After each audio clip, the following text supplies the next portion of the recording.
Consegue colocar para mim o tema na tela? Consigo. Só minimizar aqui. Isso, pode ficar à vontade. Mateus capítulo 27, a partir do verso 45, que nós estamos começando hoje a nossa guerra. Abre para eles. Vou te ajudar. Guerra. Aqui.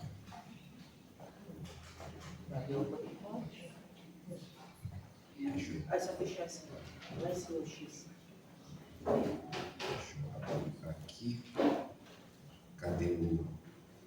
Para expandir a tela, cadê? Aqui. Aqui? Aí. Só expandir aí que vai aparecer. Fechou. Agora eu controlo aqui. Vocês sabem que nós estamos começando a semana do Calvário, a semana do Gólgota, a semana em que, há cerca de 2000 anos atrás, um fato, digamos, diferente, digamos, inusitado, digamos, único, aconteceu. Você sabe que Jesus morreu, como disse a canção, ele tomou o nosso lugar. E nós estamos aqui exatamente hoje para estudar a respeito de tudo isso que aconteceu, o porquê, quais são as implicações, não é? Qual deve ser a nossa postura mediante a esta situação que ocorreu. Então, para tanto, nós queremos usar aquilo que está em Mateus capítulo 27, a partir do verso 45, você encontrou? Amém? Eu vou ler por aqui, diz assim, Mateus 27, a partir do verso 45. Desde a hora sexta até a hora nona, houve trevas sobre a terra. Por volta da hora nona, clamou Jesus em alta voz, dizendo, Eli, Eli, lama sabachthani, o que significa dizer, Deus meu, por que você me desamparou? Alguns dos que estavam ali, ouvindo isso, diziam, ele chama por Elias. E logo um deles correu a buscar uma esponja e, tendo-a embebido de vinagre e colocando-a na ponta de um cálice, deu para ele a beber. Outros, porém, diziam, deixe, vejamos se Elias vem salvá-lo. E Jesus, clamando outra vez com grande voz, entregou o Espírito. Eis que nesta hora o véu do santuário se rasgou em duas partes, de alto a baixo. Tremeu a terra, fenderam-se as rochas, abriram-se os sepulcros e muitos corpos de santos que dormiam ressuscitaram. E saindo dos sepulcros, depois da ressurreição de Jesus, entraram na cidade santa e apareceram a muitos. O centurião e os que com ele guardavam Jesus, vendo o terremoto e tudo que estava acontecendo, ficaram possuídos de temor e disseram, verdadeiramente ele era o Filho de Deus. Estavam ali muitas mulheres observando de longe, eram as que vinham seguindo Jesus desde Galileia para o servirem. Estavam lá Maria Madalena, Maria, mãe de Tiago e de José, e a mulher de Zebedeu. Você sabe que quando nós nos debruçamos sobre esse relato bíblico sobre a morte de Jesus, eu quero considerar com vocês algumas coisas sobre a morte de Jesus. Primeiro, já falei, Jesus morreu por causa do nosso pecado. Jesus morreu em nosso lugar. Nós é que merecíamos ser pregados no madeiro. A condenação era para ser nossa, não dele. O preço de sangue a ser pago deveria ser pago por cada um de nós. Contudo, não foi assim que aconteceu. Ele entregou a vida dele em nosso lugar. E há muita gente dizendo uma frase que ele é um tanto perigosa. As pessoas dizem assim, Jesus morreu por mim. Quando eu digo que Jesus morreu por mim, eu saio da responsabilidade, eu saio da situação que me coloca como culpado. Eu sou culpado. Você é culpado. Nós somos culpados. Logo, nós deveríamos sofrer a sanção da morte. Mas muitos dizem, não, Jesus morreu por mim. Logo, eu estou fora da responsabilidade. Logo, a condenação, quem sabe, não fosse minha. Logo, a culpa não fosse minha. Então, há uma diferença entre dizer que Jesus morreu por mim e dizer que Jesus morreu no meu lugar. Então, eu quero dizer a vocês que Jesus morreu no nosso lugar porque nós somos culpados. Jesus morreu no nosso lugar por causa do nosso pecado. E você sabe que, falando em pecado, a pergunta que se estabelece é: quem é o culpado pela entrada do pecado no mundo, senão o diabo e Satanás? É ele, sim ou não? Foi ele quem trouxe a tentação, foi ele quem tentou desdizer o que Deus havia dito lá no Éden. Foi ele que fez rebelião no céu e desceu à terra, para então fazer com que os homens sucumbissem ao pecado. É óbvio que nós temos a nossa parcela de culpa, porque nós somos culpados. É óbvio que ele não nos obriga a pecar, então nós temos também responsabilidade, mas, via de regra, o pecado começa no coração de Satanás. O pecado se manifesta na terra por causa da ação dele, lá no Jardim do Éden, tentando os nossos primeiros pais. Tudo porque o projeto do diabo é tomar o controle de tudo, usurpar aquilo que é de Deus, e a Bíblia diz que ele veio para roubar, matar e destruir, de maneira que ele quer tomar o controle e destruir tudo aquilo que Deus criou. Ele quer destruir a mim, quer destruir a você, quer destruir sua casa, quer destruir seu casamento, quer destruir teus filhos, tua família, teu trabalho. Ele quer destruir tudo aquilo que Deus constrói. Esse é o trabalho do diabo.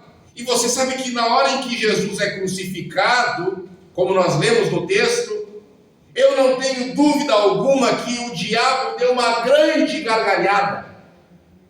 Eu não tenho dúvida nenhuma que as hostes das trevas fizeram uma grande celebração.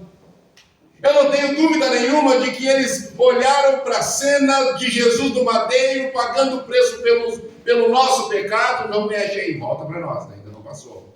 Volta, retroage.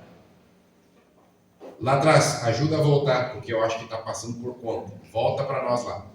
Volta o slide, volta. Consegue voltar, meu querido? Então eu imagino, volta no início, volta, aí, pula um para frente, aí, deixa, isso, obrigado.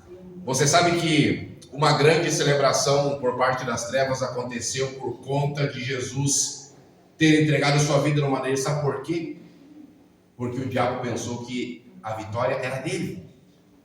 Ele, certamente, Ayrton pensou, agora que esse Jesus foi morto, eu tenho total liberdade para conseguir concluir o meu projeto, concluir a minha obra, fazer aquilo que eu tenho prazer em fazer, o que é roubar, matar e destruir, causar a morte e tudo aquilo que nós sabemos que o diabo é profissional em executar. Ele pensou então que havia vencido a guerra, mas o que ele não contava é que ao terceiro dia haveria a ressurreição de Jesus. Ele não esperava que isso fosse acontecer, ele não estava preparado para isso, ele não estava preparado para que Jesus ressurgisse, e com ele muitas outras pessoas, porque nós lemos isso também no texto, e quando isso acontece, ou seja, quando Jesus retorna à vida, ele sabe então que o seu destino está traçado. Ele sabe então que a partir de agora, ele está com os dias contados. Ele sabe agora que o domínio das trevas não pode mais imperar sobre a vida daqueles que clamam pelo sangue do Cordeiro, para aqueles que aceitam a morte de Jesus Cristo em seu lugar, e ele então fica preparado.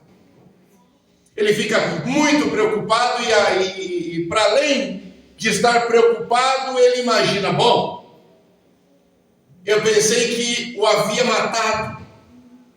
Eu pensei que o havia destruído, sem que ele existisse, sem que ele estivesse vivo, não haveria seguidores, não haveria mensagem, não haveria arrependimento, não haveria confissão de pecados, não haveria vidas ressurgindo para uma nova história, não haveria nada disso. Eu tinha vitória, mas como ele ressurgiu, a guerra continua.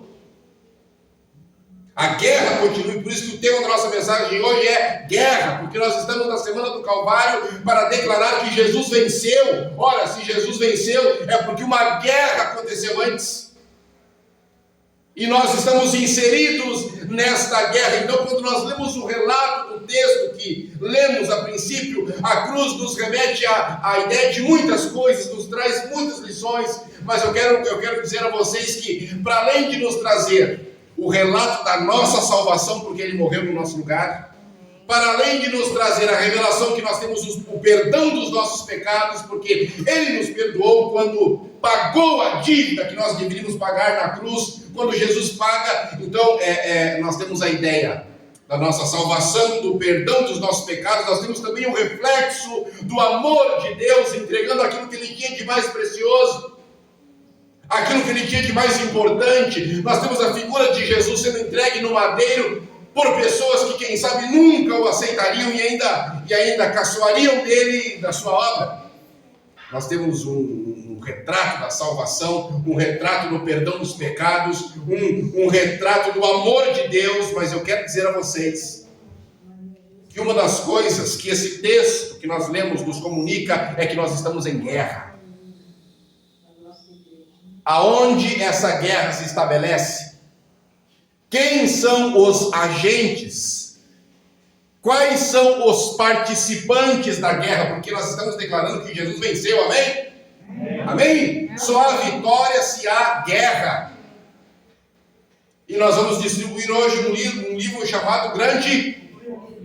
E a Bíblia fala que existe o capacete, não é disso, a couraça daquilo outro, a espada, e etc, etc, etc. A Bíblia fala que o dragão estaria irado contra a descendência dos filhos de Deus e que ia ferir o seu calcanhar, mas que o Filho de Deus, os filhos de Deus, o feririam na cabeça. O cenário é de guerra. A pergunta é como a guerra está acontecendo. E eu quero conversar com vocês a partir de agora, não de algo no campo apologético. Eu quero conversar com vocês a partir de agora, não de algo no campo, quem sabe, doutrinário, teológico. O que eu vou começar a dizer agora, o que eu vou trazer a partir de agora, são fatos reais da nossa vida cotidiana. Vocês sabem que eu não sou um pastor? Vocês sabem que eu não fiz ensino teológico? Então eu trago para as minhas mensagens, para além de um pouco de teologia, eu trago fatos que acontecem todos os dias.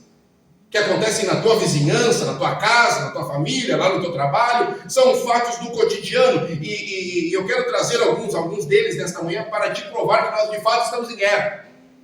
Guerra contra Jesus, guerra contra os seus ensinos, guerra contra os seus princípios.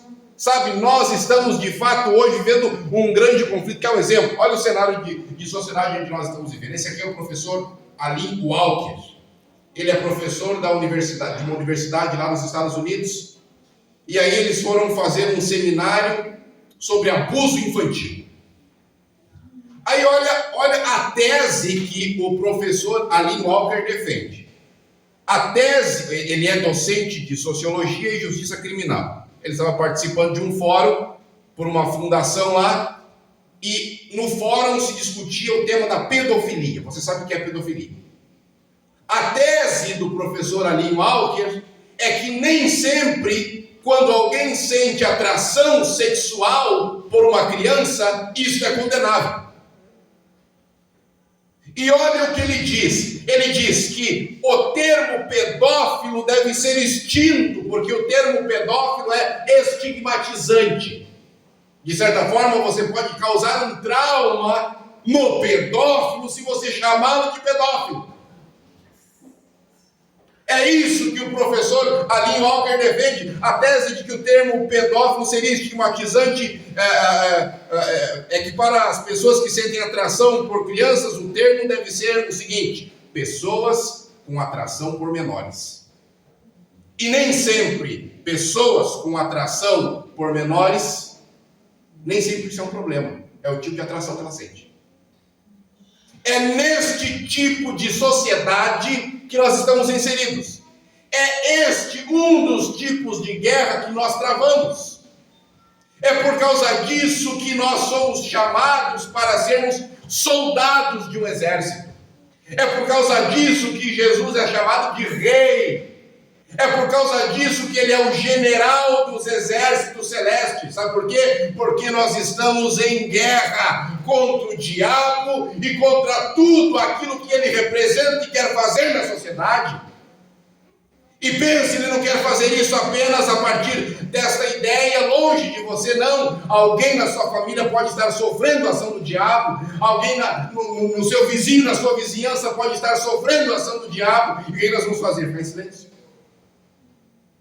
Para além do professor Aline Walker, tem esse senhor aqui, o André Sanches, que é ex-deputado federal. Na verdade, eu não sei se é deputado, eu acho que é deputado estadual lá em São Paulo. Ele foi presidente do Corinthians. E outro dia ele disse assim: olha, você sabe que os brasileiros eles têm direito de roubar, porque são muito pobres. O André Sanches, ex-deputado, ele num podcast, Casal Coringão, ele gerou uma polêmica quando ele disse assim: olha, os brasileiros têm o direito de roubar um relógio. Os brasileiros têm direito de roubar um celular. Os brasileiros têm direito de fazer pequenos furtos. O cara tem direito sim de roubar um relógio. Ele não pode sacar uma arma e dar um tiro na cabeça por causa do relógio. Ele pode sim roubar um celular. O que ele não pode é pegar uma faca e tacar na barriga do cara simplesmente porque ele quer o celular. Ele pode sim roubar uma bicicleta. Ele não pode matar por causa dessa bicicleta. Pode roubar. Você percebeu onde é que nós estamos vivendo?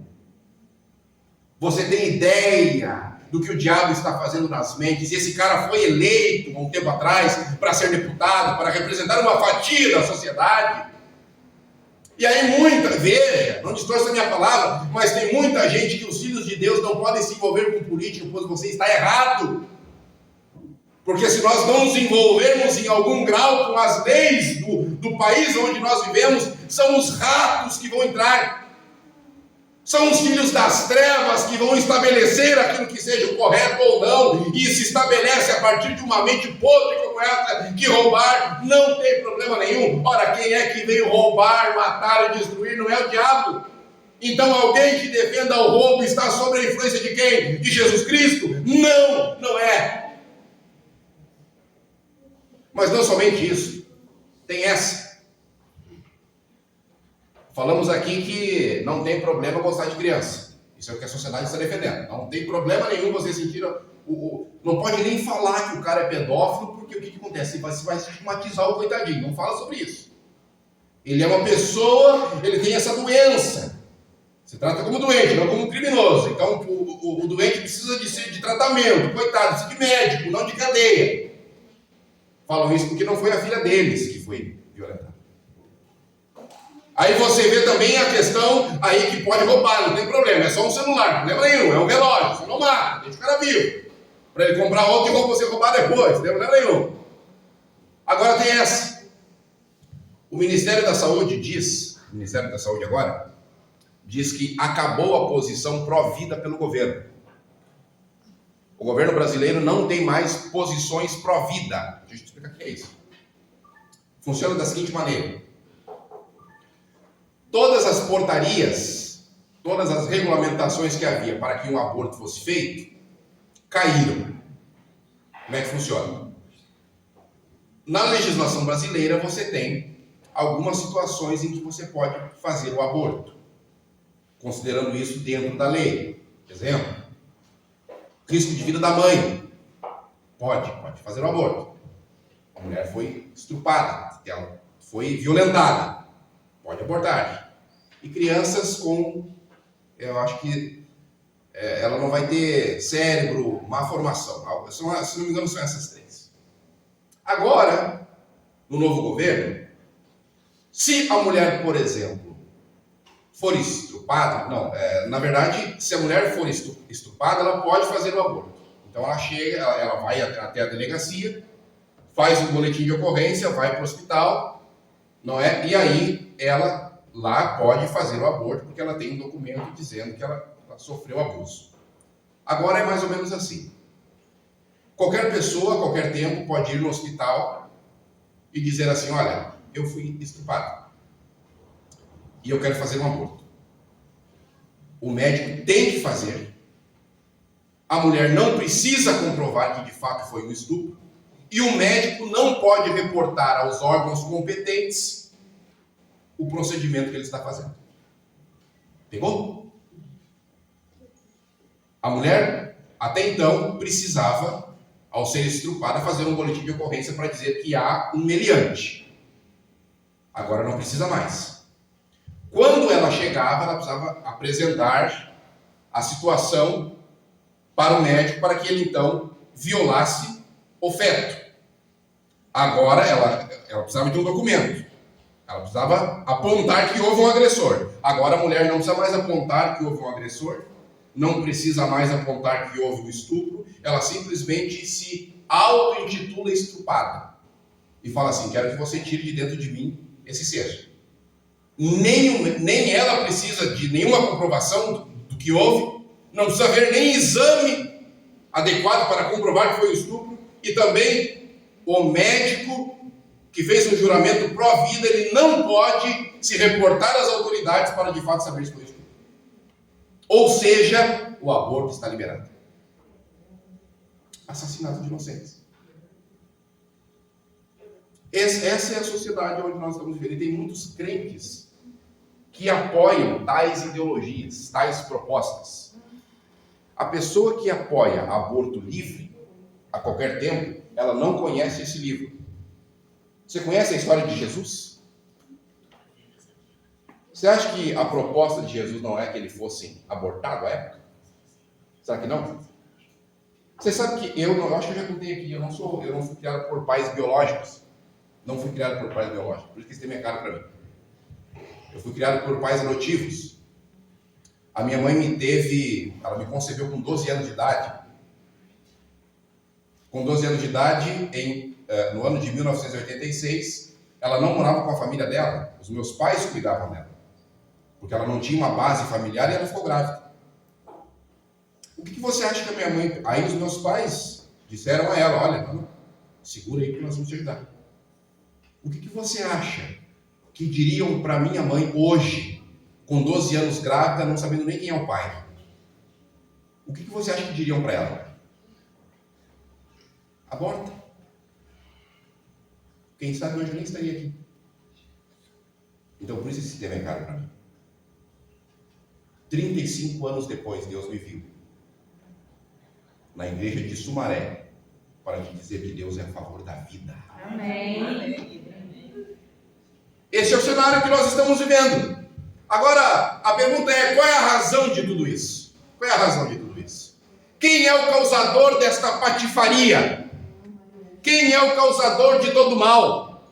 Quem é que está promovendo esse tipo de ideologia, esse tipo de comportamento na sociedade? Quem é que está trazendo o caos? E por que isso está acontecendo? Sabe por quê que o mal está imperando lá fora? Eu tenho algumas razões. Porque pelo menos alguma coisa deve justificar isso. Alguma coisa tem que explicar o porquê de tanta maldade, porquê de tanto horror, porquê de tantas mulheres serem violentadas, porquê de tantas crianças passarem fome, porquê haver de tanta doença, porquê haver tanto terremoto, porquê todo esse caos instalado ao nosso redor, porque a resposta é muito simples: os homens estão cada vez mais longe de Deus, longe da cruz, longe de Jesus. Ei, aqui para nós, ninguém mais quer saber de Bíblia. Nós somos a minoria. Ninguém mais quer saber de valores, ninguém mais quer saber de honestidade, ninguém mais quer saber de honrar palavra empenhada, ninguém mais quer saber a respeito dessas coisas. O quê? Alguém morreu no seu lugar porque você comete muito pecado? Que pecado? O que é pecado? Não existe mais certo e errado, não existe noção de pecado. Aquilo que você faz e te dá prazer, isso é bom. Então por que alguém morreria no seu lugar para te livrar de uma coisa que não tem problema nenhum em fazer? Não havendo pecado, não havendo certo e errado, não se precisa de um madeiro, não se precisa de um salvador, não se precisa de um redentor, não se precisa de um Jesus. É por isso que você está ouvindo agora, que tudo pode se te faz feliz, tudo pode se te dá prazer, não tem problema nenhum. E a onda agora, como já falei daqui outra vez, é o casamento a três, trisal, 3 homens, está ok, 3 mulheres, é lindo. 2 homens e uma mulher, é bacana. 2 mulheres e um homem, é isso que a sociedade está querendo impor. Você pode casar, não gostou, separa, faz um próximo casamento. Você entende o cenário, mas Jesus, o que eu quero te declarar hoje é que Jesus vai vencer esta guerra. Amém. Amém. Os homens não querem mais saber de Deus, ninguém mais quer a Bíblia, ninguém mais quer oração. Aqui para nós, vamos ser sinceros. Estamos aqui hoje celebrando um evento, tá? Mas convida para uma vigília meia-noite para orar. Metade de nós não estará aqui, não vamos ser hipócritas. Convida para meter a mão. Quem é que está com o celular aí? Não vamos ser hipócritas, aqui nós estamos tudo em família. Quem é que está com o celular aí? Teu celular vale pelo menos 1.000 pila. Qualquer celular, qualquer um. R$1.000. Aí nós precisamos de R$1.000 para fazer qualquer coisa.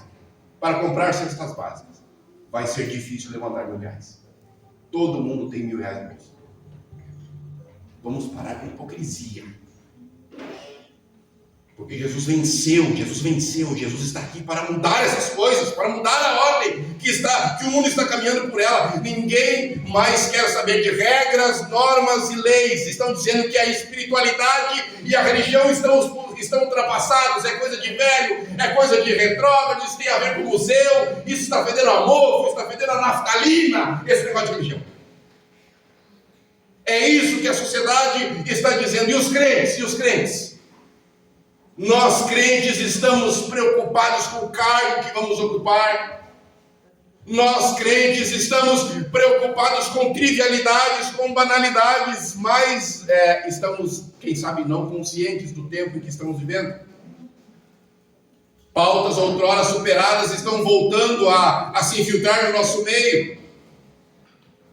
Ideologias das mais variadas estão tomando a pauta no lugar da palavra. Você sabe que o diabo sabe que lhe resta pouco tempo, como eu falei. Então, qual é o propósito dele com urgência? Acabar com tua família, acabar com teu casamento, acabar com tuas finanças, colocar alguma doença em você por causa de algum hábito errado que ele te induz a cometer. Não que não tenhamos responsabilidade, mas muitos dos erros que cometemos é porque há demônios à nossa volta tentando nos fazer cair. Não se engane.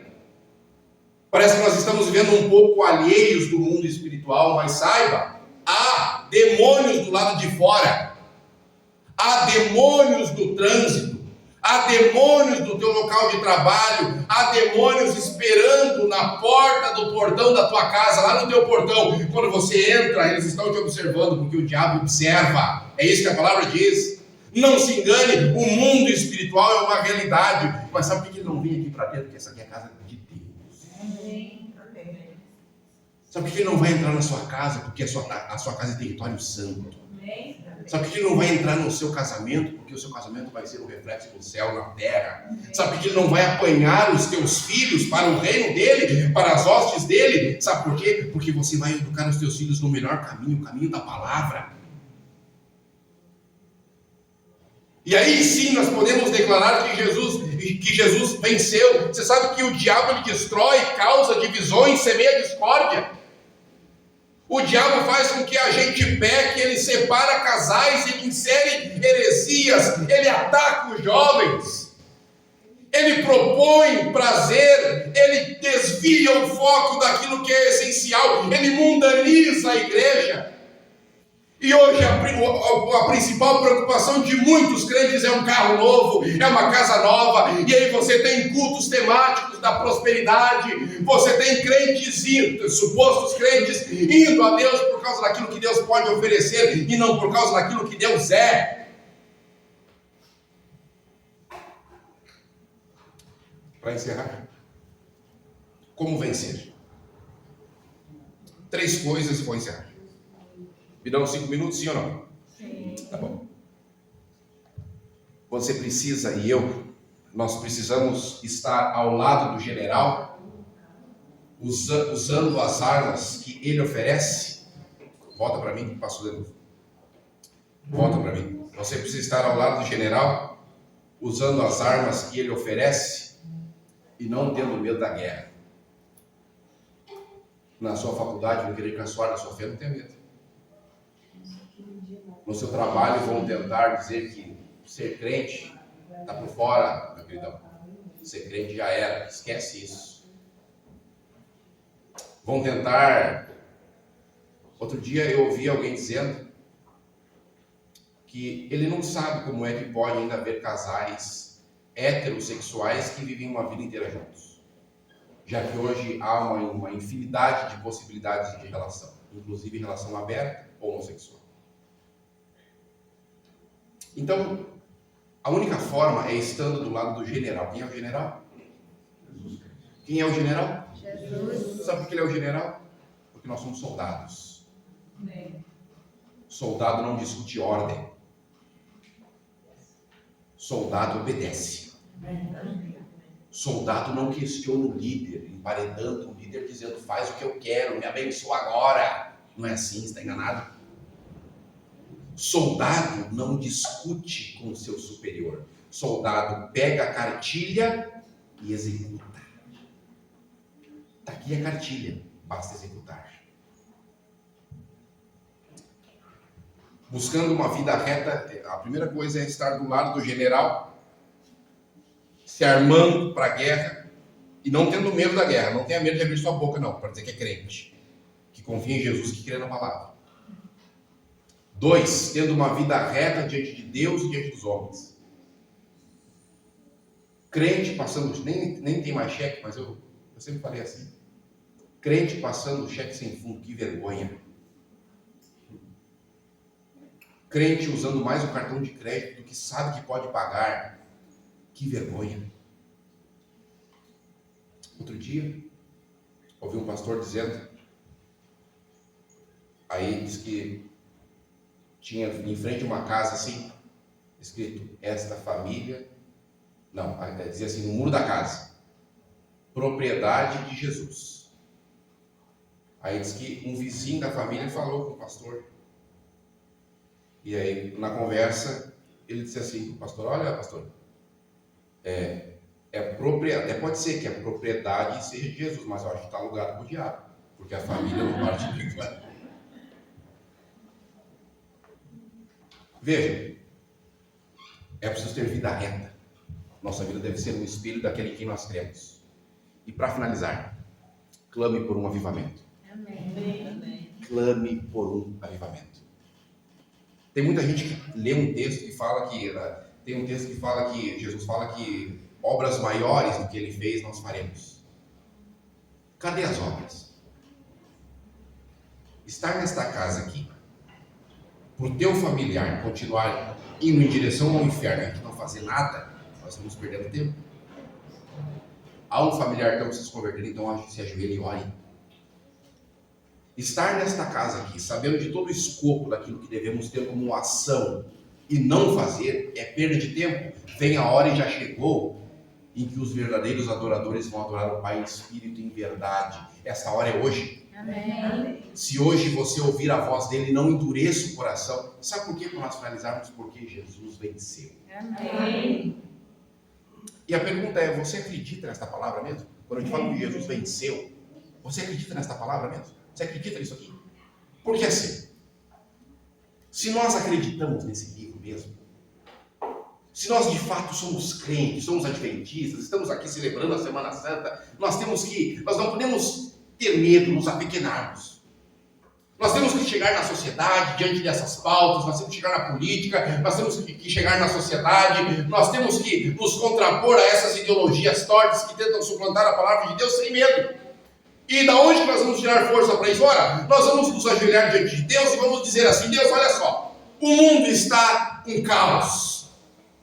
O diabo, que é o nosso inimigo, está pintando e bordando, inclusive na família, na casa, na vida dos teus filhos. Pois então, nós acreditamos que quando um ou dois concordam acerca de alguma coisa aqui na terra, o Senhor faz. Nós acreditamos que a tua palavra diz: pedi e dar-se-vos-á, buscai e acharei. Todos que pedem recebem, quem busca encontra, quem bate a porta se abre. Pois então, com base na tua palavra, alguma coisa tem que acontecer. Nós vamos ser sal da terra, luz do mundo. Nós não vamos ter medo de quem quer que seja, nós não vamos ter medo de dar razão da nossa fé, e nós queremos que milagres aconteçam, nós queremos que pessoas se convertam, nós queremos que aqueles familiares nossos que não te aceitaram, te aceitem agora, e que aqueles filhos pródigos que foram embora, lembrem-se da casa do Pai e retornem enquanto ainda é tempo.